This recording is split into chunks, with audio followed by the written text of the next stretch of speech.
Ang apoy. Hi na. Si ate yung tao ng hugas oh. Pila na ni kaadlaw siya ng hugas mo, ng hugas sa plato kay ang iyang lola kapoy na daw kayo siging lakaw-lakaw. Sige tang lakaw-lakaw ani hantod karon wa pagud mahuman ang among lakaw. Antos lang taw mi kagutom basta mahuman lagi ang among problema pero pag mahuman na gyud among problema. Maglakaw na pud niya yang hugasan oh. Wa man siya klase karon no. Muna siya nagyapon ng hugas. Atong Sabado Domingo siya gyapon ng hugas. Naglakaw ko gahapon pag uli na ko ako hugason kanang hugas pud siya pag uli niya sa eskwelahan. Unya atong Bernice naglakaw pug ko pag uli na ko na pug ko'y hinluanan kaya hinlo ko siya. Loya sa mga libro parang manghod wa agi mutabang asa na ron paingon. Nanagid ate. Ate na pay cook dito sa ref ko tanawa niya ha. Ako ibutan sa ref.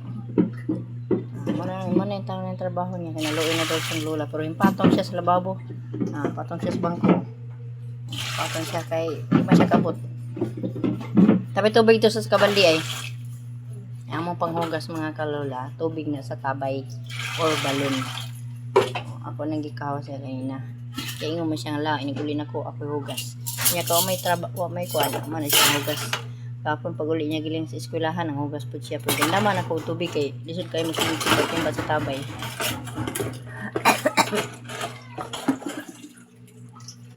Good job ate.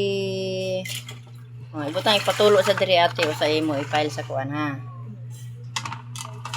Aloy tawag kay siya ning gamit tayo sa mga hugas kana ate ning kalambot yung mayo.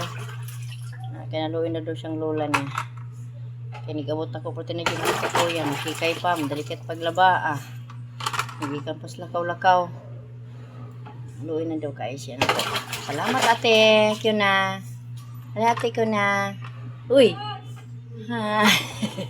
luyay imna niya tong cook ito tagibutan na kasaret okay bye bye thank you for watching.